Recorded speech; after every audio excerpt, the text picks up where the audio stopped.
Hello and welcome back to Up the Villa podcast. If you are new to our channel, subscribe, drop this video a like and get involved. This channel is all about you at home getting involved, and we've come up with some really cool concepts over pre-season. The one is on the predicted lineups, where you go on the website and we've got a brand new squad selector, so you can use it anytime you want. Just drop your teams, tweet your teams, screenshot them, and, enjoy it.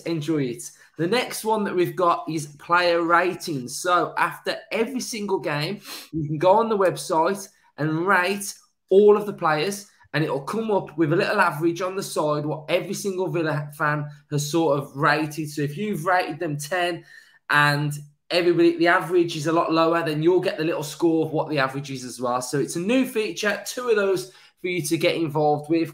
All we ask for is that you subscribe to this channel and help it grow and be the biggest and the best it can possibly be. So last week we did the player ratings on a terrible, terrible performance. This week it's the first player ratings with a win. Justin, how does it feel? Great. It's great. I was just jotting down some sort of ideas on ratings, and it's very pleasing to be writing 7s, 8s and 9s rather than 2s, 3s and 4s. So hopefully it's a real positive one, and one that can kickstart the season. Definitely. So I'm going to share the screen now and show you how to do it, but we want you guys to go ahead and just do it, and then comment your thoughts. Let us know if you agree, disagree with what we've put. Who was your standout player? Who was your man of the match? So I'm going to share the screen for you now.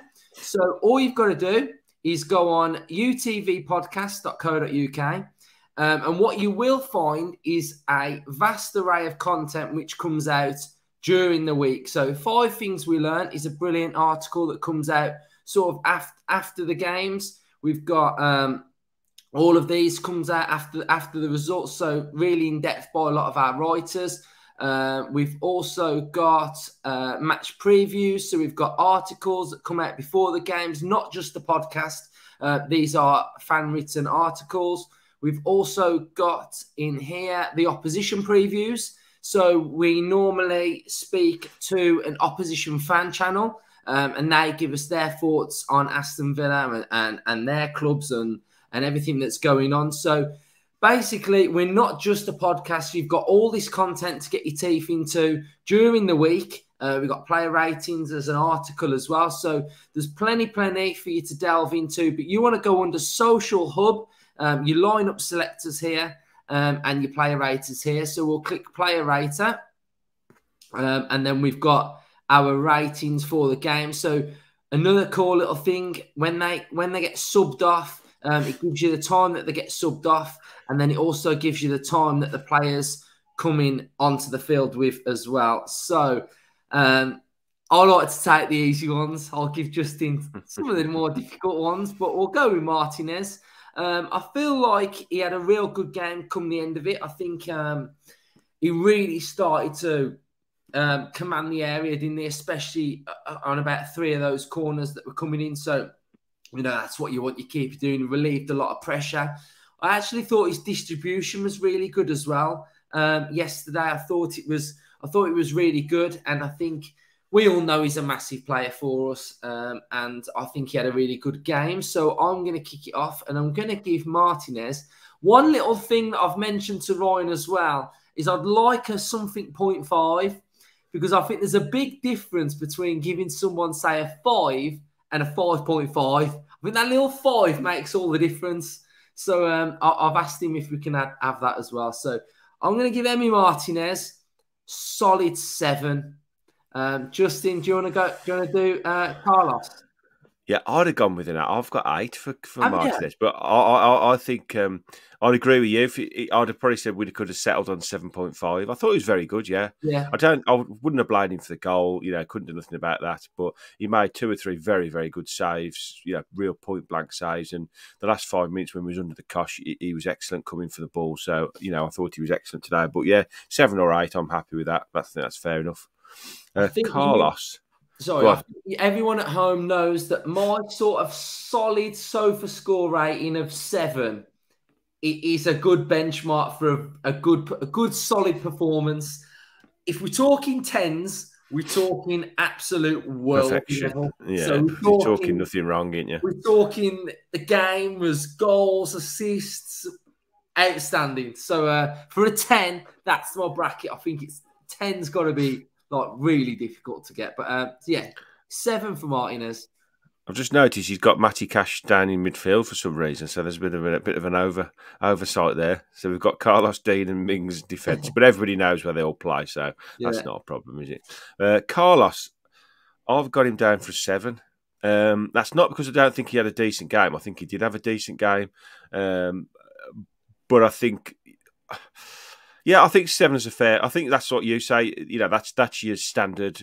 You know, as long as you're a 7 or better, you've had a decent game. And you know, I think he'd have been a little bit higher had we kept the clean sheet. So that was a bit disappointing. But I think he was decent in the air.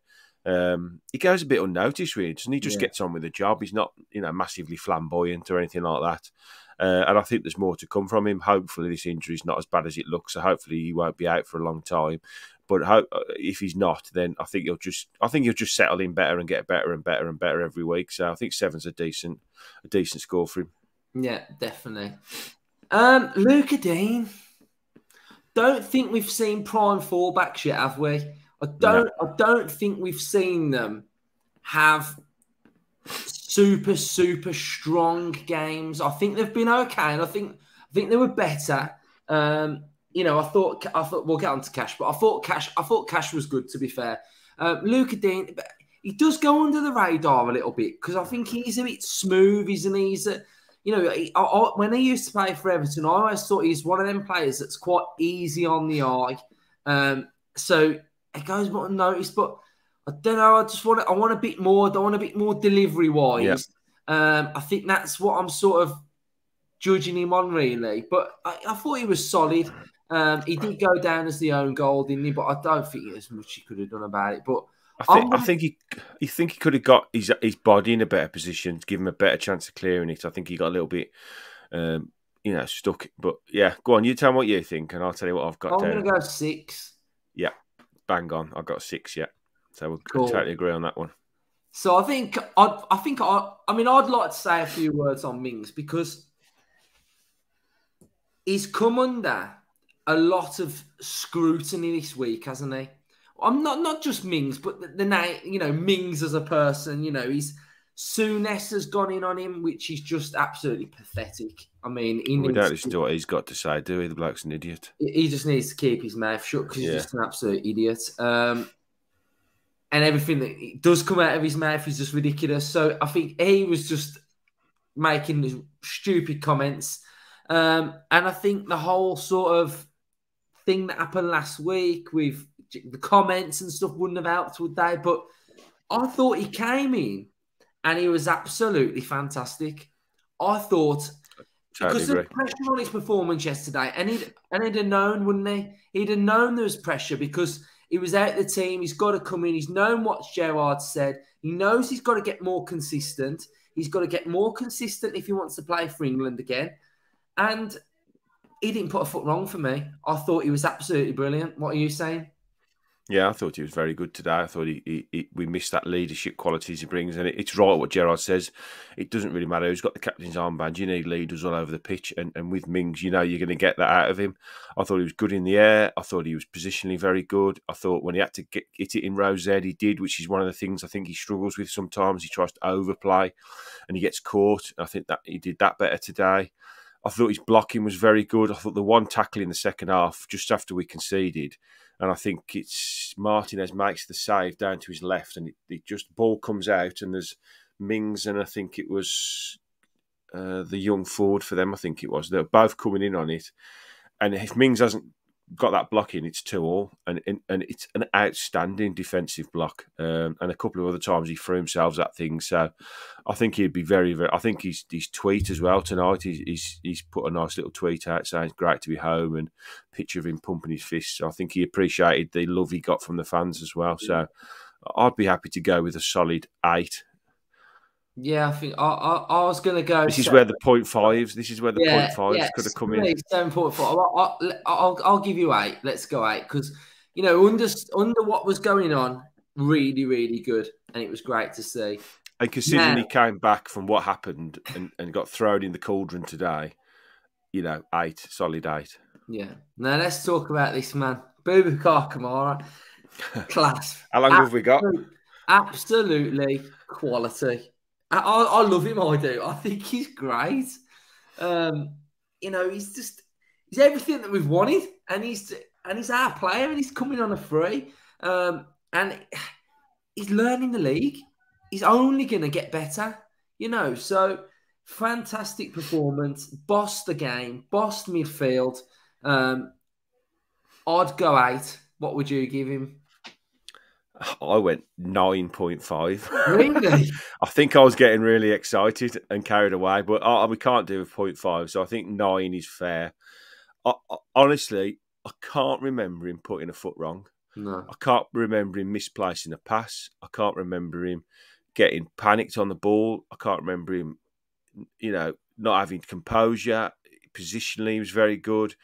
He picked the ball off the centre halves, the fullbacks. He was always, whoever around him needed somebody to lay the ball off to. He was constantly available.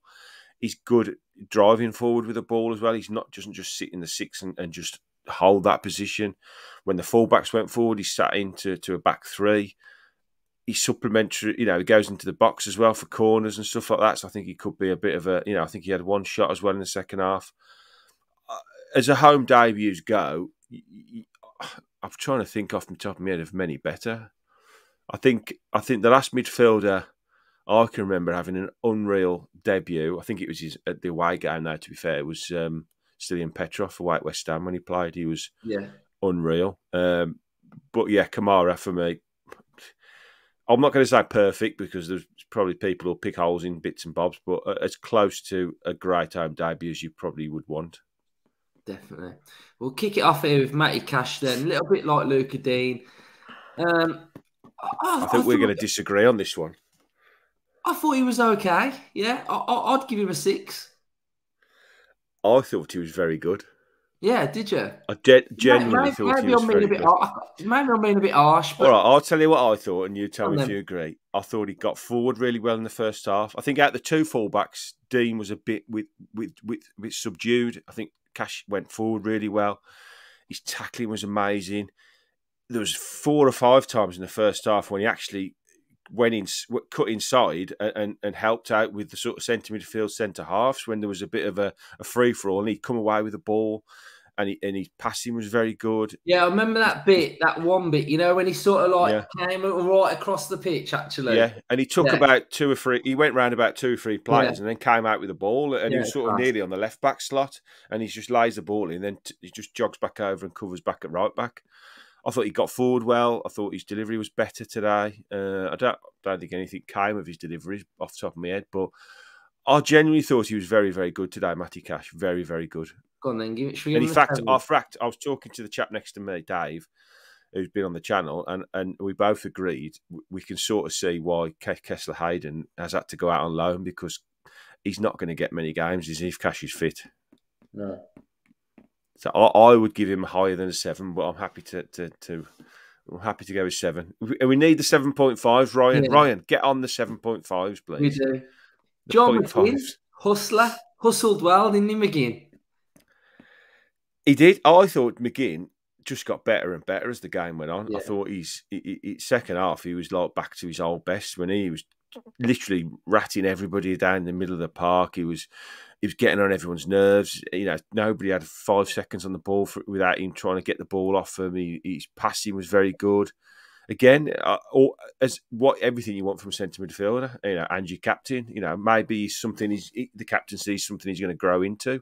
He's just going to keep, improving. And if we just keep getting a better John McGinn week in, week out, then I'll be very, very happy. I'll put McGinn down for an 8. I'll go with that. Ramsey, I thought, had a really good game as well. He was driving, weren't he? Driving with the ball. Yep. And he looked more confident as well.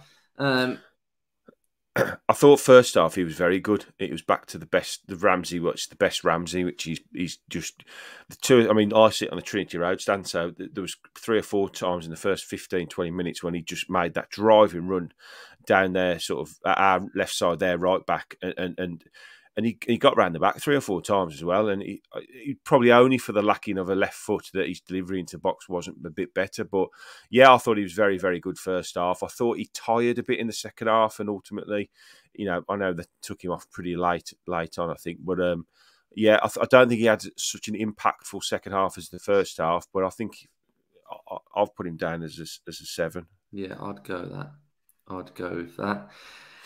Coutinho, quiet, the enigma, very quiet. And I think Buendia's really now, not burning down his shoulder, because I feel like he's overtook now, and I think Buendia will be starting games. But he was quiet, wasn't he? And go on. It's hard because when I'm judging Coutinho, I'm judging him at that bar that's really high. I'm judging him at the Southampton performance and the Leeds when he was picking through balls and everything like that. But we've not got that version of Coutinho at the minute, have we? We've seemed to got a version of Coutinho that's slightly playing within himself a little bit. Like he's not as expressive with the ball. Yeah. And I don't think that's helping, because you want him to be the what I've just explained.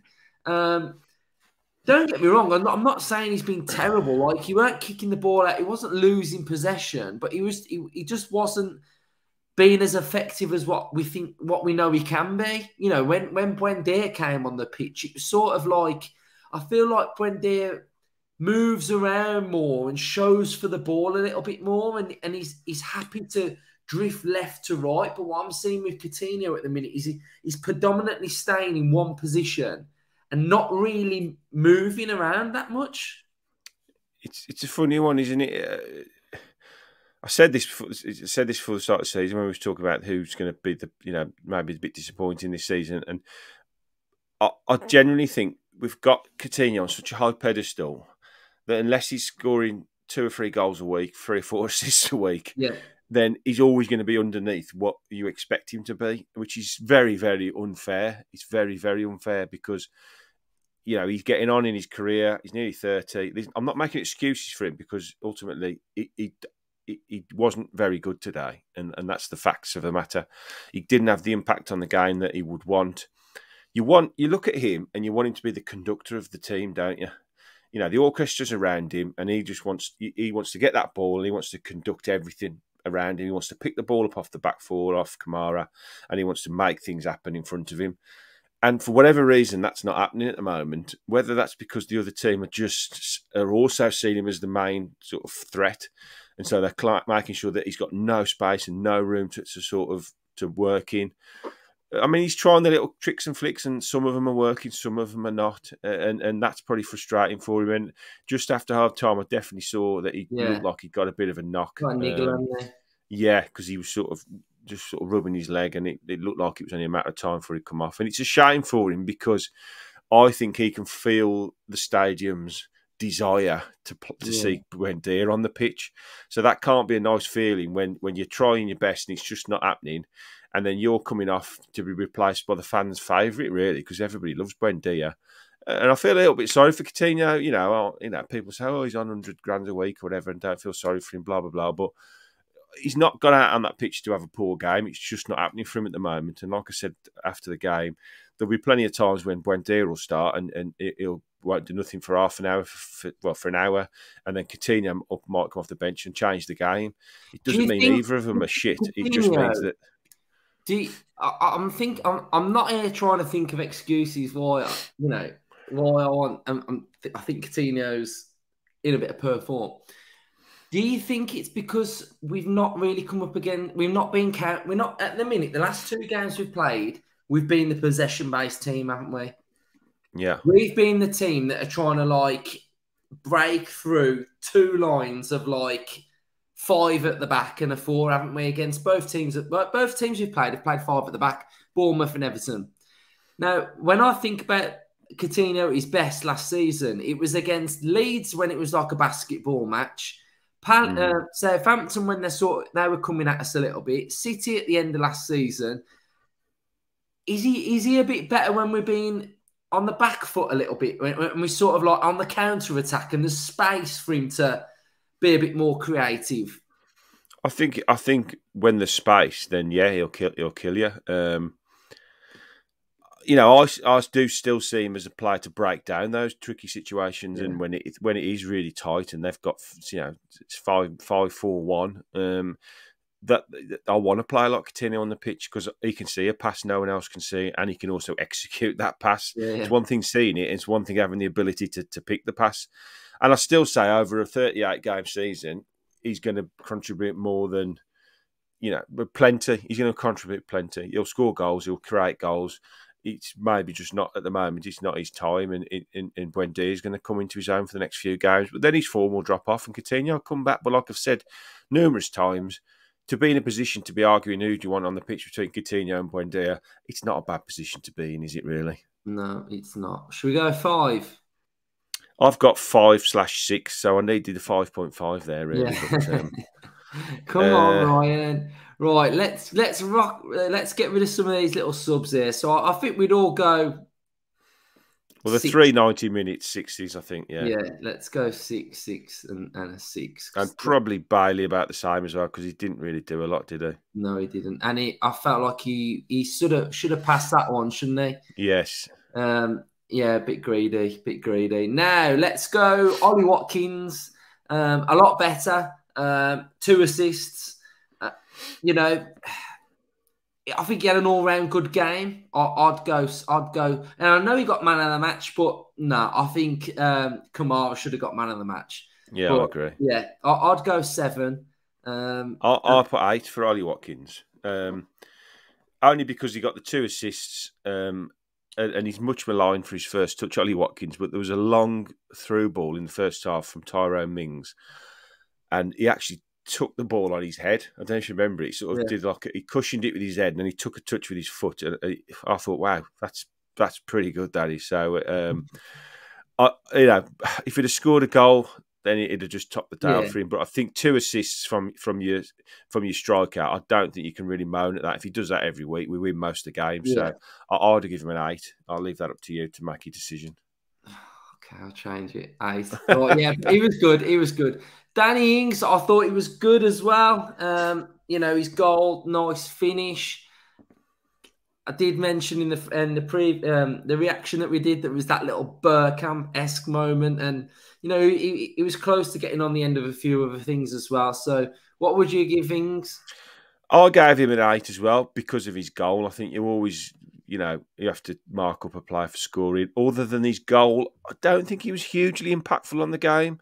If I'm brutally honest, I think he tried very hard. He got stuck into a few situations, and he was close to getting on the end of 1 or 2 things like you say. But I think just for his goal alone, because it was a sublime finish with his wrong foot, he took a touch and the keeper was unsighted and he didn't have a chance really. So that's what Danny Ings gives you. If he has 6 or 7 touches in a game and he scores a goal, then that you're getting the best out of Danny Ings. So that I'd have gone with an 8. Yeah, I think that's fair. And I've kind of spoke about Buendia when I was on about Coutinho then, but so you know what I think of his performance. Justin, I'd give him an 8. I think 8's fair. Yeah, I think an 8 fair result, a fair reflection on the impact he had because he was buzzing when he came on. He was very lively. He got involved straight away. He was doing everything that Coutinho was doing. He was dropping deep to pick the ball up, trying to create things, but things were happening for Buendia and they weren't happening for Philippe Coutinho. So it's just sometimes it's your day, sometimes it's not, is it? And today it was Buendia's day, but I'm glad he scored. I thought he put it wide, to be honest, when he hit it. I thought, oh my God, he scuffed that, but he did just about sneak in. So I'm chuffed to bits for him because it's another player that's going to be buzzing now because of his little cameo today in the goal. And he won't, if Coutinho he's got a bit of a knock, then we've got a ready-made replacement there, haven't we, to come on and play next week. You wouldn't be worried if he started next week, would you? So I think it's great. Yeah, brilliant. So let's just have a little look at this then. So we've done our ratings. The fans that have already done some of theirs, mirroring kind of what we've sort of gone with. What have people put for Coutinho so far? Where is he? 4.7. So yeah, we're roughly about just a bit lower. Yeah, yeah. We're all about roughly what we were saying. Yeah, definitely. So yes, Villa fans then. The Watkins one's a bit different, isn't it? So the average rating 6.9 for Ollie Watkins, and we've gone with an 8, so that looks a bit different. But as I say, my opinion is 2 assists from a forward. You know, apart from scoring, that's a good return. Yeah, really good. So thank you everybody for watching our player rating episode. Be sure to go on and do yours. Share them on social media. Comment in the comment section. Let's get us to 8,000 subscribers. We'll be back in the week with our build up towards Crystal Palace. Thanks for watching, and up the Villa.